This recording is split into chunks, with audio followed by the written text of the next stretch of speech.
Good evening, everyone. It is I, Miss Sophia the Diva. I am back again for another review and discussion, or analysis is probably what I should call it because I'm not doing this one live, of ABC's Secrets and Lies, Season 2, Episode 6, The Parent. So last week when we left off, we found out that Eric and his brother did a lot of exploring of the Honey Boo Boo Land, the backwoods known as Boone, and found out a lot of dirty little secrets about Kate, and little Kate ain't all that perfect, okay? Which has to be devastating, and I'm sure even Amanda might feel some type of way because she's like, oh my God, I brought this woman into our family and we didn't know anything about her. So this week there was a lot of things that I was jumping to conclusions about, and also based upon me watching a couple of clips from Cornell's Confidential, as well as some clips that they had online. I haven't taken a look at this week's clips, but what I can say is this. Amanda lies, okay? Eric and Amanda, after she done ran off Danny, I believe she ran off Danny, because we learned Danny Boss got a warrant because he decided to skip out on an important case to go in search of his daughter. We understand that your daughter is a priority, but at the same time, dude, you need to handle your business. What about your police pension, dude? We learned about Cornell and her background. We also learned that Eric does not trust his family. There's a rift apparently in the Warner family. First of all, little brother Patrick can't keep his mouth closed.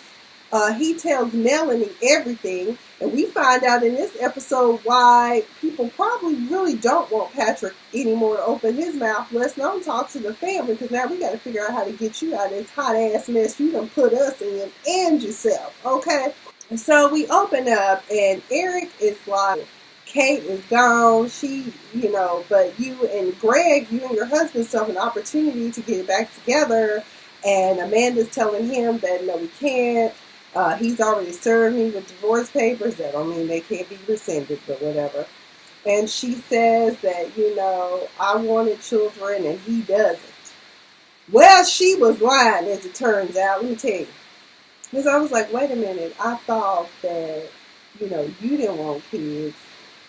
Either way, earlier in the conversation that they had, there was something about kids. But then we figure out why, if you go back to the first episode, why Amanda was sweating profusely that night after Kate had fell to her death, and they were all back at her dad's house, and we were trying to figure out why the hell she up there sweating like that, because we already suspicious as to why you won't go home to your husband. But of course, her excuse is he's a doctor and he's going to be at the ER all night anyway, so I might as well hang out with you guys. Cool. So, during all of this that's going on, because a lot happened in this episode, but Eric eventually goes to visit his brother-in-law. And it's really cute. He throws him a Reuben sandwich with kraut on the side. I guess that must be Greg's favorite meal. And, he says, I can see you not treating me like family because you forgot the side of pickles too, dude. But Greg breaks it down for him, telling him what's really going on with his little sister. Here's the thing. They had been going through fertility treatments for some time, and Amanda was hell-bent on having a child of her own physically. And so I guess they were doing in vitro fertilization, where she had to take these shots in her abdomen. I mean, it looked very painful because she had like all of these shot marks all around her stomach. And he was like, just stop when he confronted her in the bathroom in this flashback they showed. And he was like, you don't have to do this anymore. Don't put your body through this. Let's just adopt. I want to have a baby. If it doesn't work, I'll consider adopting. So it's one of those things now where we see when we have a couple who both want children, but one wants to have the biological and the other wants to have, adoption, because Greg, as it turns out, the only child. He says, there's plenty of kids out there that need families. And I concur in his opinion. If you can't physically have them, I think you should take a chance and adopt them. I personally am open to adopting older children myself because in my opinion, as anybody knows me, I need for you to be able to pick up after yourself. If you about 3, I think you can pick up after yourself. Put all the little toys in the toy box, you'll be good, okay? In addition to that, now I wonder if Eric even wonders about his sister and her ability to be truthful. So in this episode, there's a Mr. Peterson that we talked about in the last video that shows up and claims that he's there to see Kate about investments. We all know that Kate essentially was a compliance officer, a risk compliance officer, monitoring everything, making sure that the firm was in line, and if anything was going on weird, of course, she had to report that and do her due diligence. Eric is suspicious, so he starts to ask him, "Are you a reporter? What are you here for?" And he's like, "No, I'm just here. I had an appointment with Kate." Well, come to find out that he didn't know that Kate was deceased. And that's when my theory arose that probably is her son's adoptive father looking for Kate to talk to her about meeting up with his son.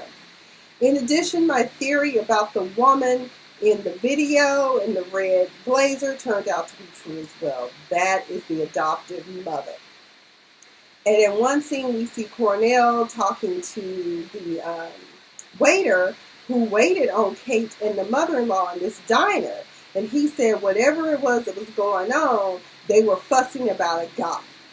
And so now we know in this episode that the guy turned out to be Kate's son that she gave away 20 years ago. Mr. Peterson, Eric starts to do some research on him. At one point, he gets a copy of his ID from the security desk. And that's when Patrick comes in and he asks him about, "Oh, what's that about? Who is Mr. Peters?" He was like, "Nothing you need to worry about." He was like, "Oh, so now you're going to start shutting me out too? First Dad, then Neil, now me." And he says, "I don't mind you knowing my business, but it's your wife I'm concerned about." Nobody likes Melanie and no one wants them in their business. So, Patrick, I don't know. Maybe you need to just stop pushing it because nobody likes your wife. They hate her so much. That happens. Okay. And then next, Patrick is all butthurt. Apparently, he done ran to his wifey and cried, telling her about how horrible his brother is to him, apparently, because that heifer showed up, devil in a blue jumpsuit, okay? She walking all up to him like, "I'm going to break you off a piece of my mind. Let me tell you something. You don't hurt Patrick. You hurt Patrick, I'm going to fuck you up," basically, is what she was doing. And he was like, because he had already said, because Patrick's like, "Y'all always ignore my wife." And he was like, "It's kind of hard considering the loud-ass mouth she has." And I was like, "Oh, she do have a big-ass mouth, though."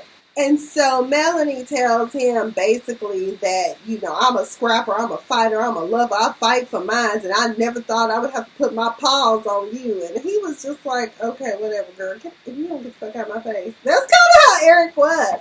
And she was like, "You don't hurt your brother, and you don't, I'm his wife. Of course he gonna tell me stuff." He was like, "Well, when it comes to my business, I don't want you to know my business." And so she tries to justify that she was a better wife than Kate. And she was like, "Well, your wife wasn't very truthful." And he's like, "Well, that may be true." I love how Eric cut her and told her, he said, "Kate really made something of herself. Meanwhile, you're just convenient." I thought that was cold-blooded. There is really no competition. I was like, that's right. The girl had an education. She may not have been who she said she was, but at the same time, the woman had a law degree. She graduated from law school. She pulled herself up by her bootstraps and made something of herself, even if she didn't tell everybody who she really was from the past. But this new Kate going forward was a good girl. She was just trying to make the wrong right, and I think it kind of messed her up in the end. I think that's what happened. And based upon this episode, I really think that what happened to Kate got caught in the crosshairs of people basically laundering money from the firm. And when Eric talks to his assistant, he tells her, "Look here, here's what I need for you to do. I need for you to start keeping all the firm's mail, lock it up in my office." And she was like, "What specifically are you looking for?" And by the way, your daddy called too. And he was like, whatever. I guess Eric don't want to talk to his daddy, but I'm like, is it because he wanted you to cover up what was going on? Or, because once we find out what we find out about this Tri-City Bank, which is a bank that SEG has never done business with, that becomes the unusual thing. So Eric also learns from his assistant, which we knew. I thought it was Amanda that Neil was messing around with in the office, and Kate had confronted about, because remember when she went to go talk to Cornell in Cornell Confidential, she tells him, all I know is that there was an argument between Neil and Kate, and it was about an in-law. And I thought it had to have been Amanda. But now we think it might be Melanie. So Melanie may have possibly been tricking off on Patrick. For whatever reason, I don't know. So this Tri-City Bank statement leads Eric to go talk to a bank officer at Tri-City. This is how the episode concludes, but I'm trying to wrap up this storyline because it's crazy. And so he tells him, I want to see all of the transactions. Because come to find out, $12 million had been used to set up this account, and it was using investors' money from SEG. So that's not good. That's a breach of a fiduciary trust. I mean, it don't get no worse. Well, it could get worse. I mean, I suppose Madoff would be even worse. Probably one of the worst Ponzi schemes ever. That happens. He goes to the bank. When Eric asked the dude for all the transactions, he was like, well, you get a statement every month. He was like, well, let me tell you this. My wife just died about 2 weeks ago. She was an officer in the company. He goes, oh, God, I'm so sorry. He says, I want to see who originally signed the documents. And when he looks at it, y'all, cold-blooded, Patrick's ass. So him and Melanie been out here riding around and getting it and siphoning off money from Daddy's company. And I'm willing to bet it's because Patrick is in his feelings about the fact that his family does not like his wife. That is no reason to steal from your family. Your daddy has more than provided for you. Or you probably still feel some type of way about your dear mama, who turns out she wasn't a saint. Okay? Grow up, Patrick. So I think that's the deal. And Neil may also have been complicit in it, because remember last week or the episode before that, they over in the corner whispering about they can't keep telling the same story and all this stuff. And another reason why I think Neil might have been getting with Amanda is because Amanda seemed more concerned about Neil quitting than anything. I was like, was you on his good? I mean, it's just interesting. Cornell and her new partner, I think his name is Ross or somebody, go looking for Danny. They got a lead, and she actually lets him ride along. In this particular episode, this is the episode where we learn about what happened to her partner, and this is also the anniversary day of her partner. And now we learn also in this episode why her husband, Ethan Barnett, kept calling her and blowing up her phone, because he was concerned about her well-being. So they go to look for Danny to take him down. Cornell is still paranoid about what happened. She gives the dude a vest and tells him to put it on before they go. And he was like, well, he's not violent. She was like, it doesn't matter. Just put it on. So they get there. Of course, Danny's gone. The guy accuses her basically of helping Danny, helping a fugitive get away. He was like, I bet you warned him. Let me see your phone. And Cornell's looking like,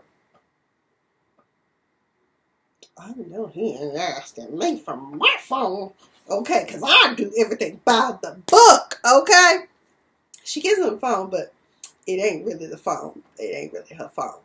It probably is the department's phone. I think she has a burner phone. Once he's satisfied that she didn't tip him off or had called some weird number, he's like, okay, well, yeah, whatever. Then once he's gone inside the vest, she had another phone, pulls out. Also thought Andrew Cornell was really slick with it, with the text thing. She was like, text, you say? Oh, here's a text. Somebody said on Twitter, they said, well, we know what he won't find in her phone.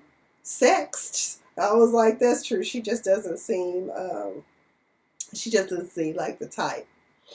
She meets up with Danny after the major done ripped her a new one. He's telling her she really needs to take some time away because, I mean, we know it's the anniversary of your deceased partner. But she's like, no, whatever, I'm keep working. So she meets with Danny. Danny is really trying to push her to help him. But she's like, just go home, take care of the case, and then come back and look for your daughter. Just do what you got to do so you can come back and look for your daughter free and clear. He ain't trying to hear it. And Cornell was like, I'm gone as far as I can go with you, dude. Deuces, good luck with all that. But don't contact me ever again, because next time I see you, I'm going to put you in handcuffs, okay? But I thought that was really interesting that we got to see a softer side of Cornell, because who knew she would ever help anyone? Because she seems so straight-laced. Well, come to find out, there was a time when she did have a personality. When they do a flashback when her husband shows up at the station unannounced, um, prior to that, another thing about Cornell, Cornell doesn't have a good relationship with her daughter. Her daughter ended up being a drug addict and is now a recovering addict. And so she knew that her husband had come by looking for her at the station, so she decided to go ahead and go by and see him. And when she did, her daughter answered the door and she was home alone. And the daughter was being really nasty to her mother. She was like, "Oh, look who it is, Andrea." I was like, "Oh, damn, that's cold that you call your mama by her first name." But okay, whatever. Had it been my mom, you might get smacked in the mouth.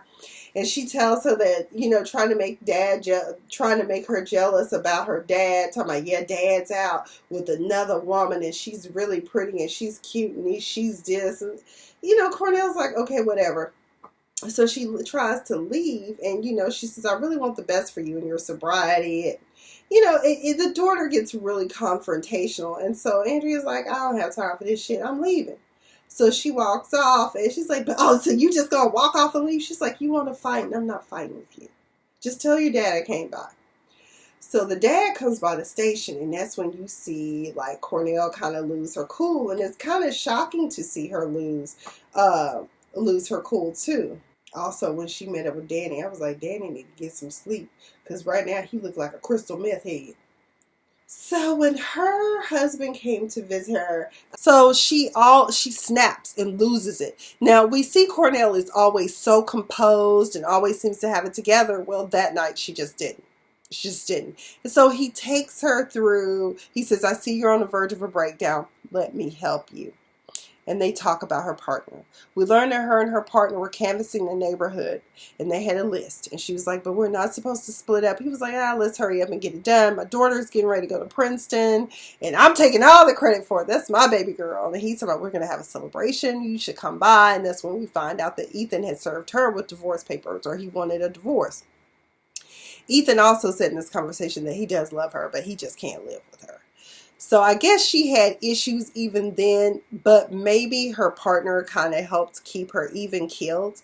And so anyways, her partner said he's crazy to leave you. So they go knock on the doors, and on the first knock, the first round, they don't even get to canvass anybody because when he knocked twice and he announced that he was a 12-gauge shotgun, sawed-off shotgun, blasted through the door and blasted right through him and killed him, and he died on the sidewalk. And that's why Andrea has such a hard time having a new partner. It's been 2 years, but it still hurts. And she tells her husband that it hurts even more that she can't do any type of investigation to help her friend. And he was like, "When has that ever stopped you?" And then she also says that no one wants her to do her job on the case.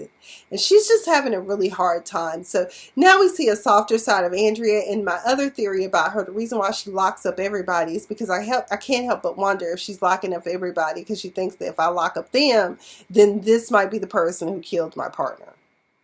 Sad theory, but it could be it. Eric goes to visit the Petersons, and he was like, I think the wife answered the door. No, the husband answered the door, and he was like, "I'm calling the police." He was like, "Here, you can use my phone. You can call on my phone after you tell them that your wife came the day of the party and knocked my wife off the roof." And so either way, they let him in, they talk, and the mother says the only reason I went to go see her is because I didn't want Charlie to meet her. I wasn't ready. And even though he's grown, I wasn't ready. She said at the cafe she wanted to meet him, but she says, I get it now. She wanted to make sure that Charlie was okay because she was pregnant. And Eric is like, "Well, how did you know that?" And she was like, "I was just paying attention to the news stories." They all talk about it. And it's determined. Eric determines, first of all, these are good people. They've done a great job raising her son, Charlie, as it turns out. Who, by the way, here's Charlie. Charlie shows up. My friend Angie had asked, "Where's Charlie?" I'm like, "He's away at school." But then the reason why she was asking, "Where's Charlie?" Like, where the hell was he? Did he push his mama off the damn roof? I don't think he did. He wanted to meet her too because he got a letter from the agency, and his mom is like, I'm so sorry. I should have never kept you from seeing her, and now it's too late. And so Charlie has all the questions any adopted child will have. Did they have siblings? You know, what was she like? And he admits to following them and seeing them in person, and he was so happy to see her. And then when Eric sees him, he also says, oh my God, you look so much like Kate, which in some ways, casting did a really good job of making Charlie look like his mother. So there's a scene where Cornell comes to visit him, Eric, after this South Carolina visit. And she's mad. She's mad. Because she gets a lead on who these people are finally, which it's funny because Danny was always in the lead. Eric was right behind him, and then Cornell is always at the tail end these days. She's just not ahead these days.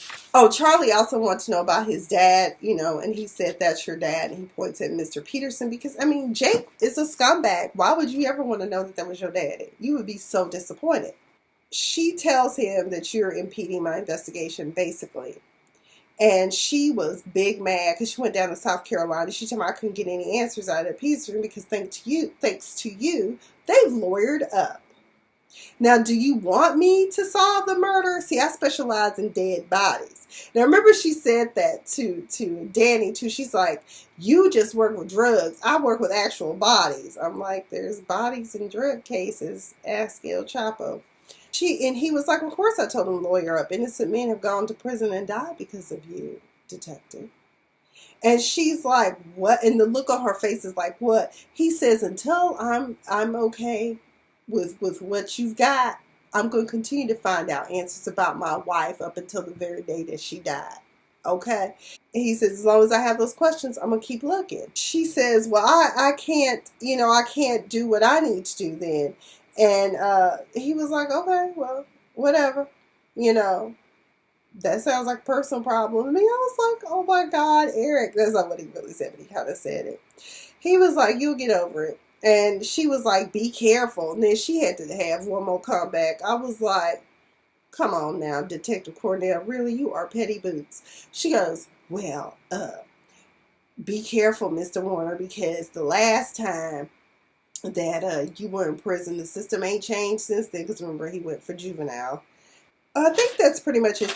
That's this episode. Questions we are left with is, did Patrick kill Kate or did Melanie kill Kate? Because as it turns out, Melanie is the one who took the security cam footage and cut it.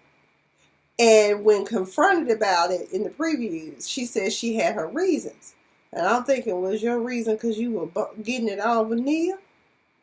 Or what were you really up to? I don't know. This thing is so full of plot twists. I don't know, but I really like this show. I love Michael Ealy. Hey, I'm here for it. But that's all I've got. Either way, I will holler at y'all soon. Good day.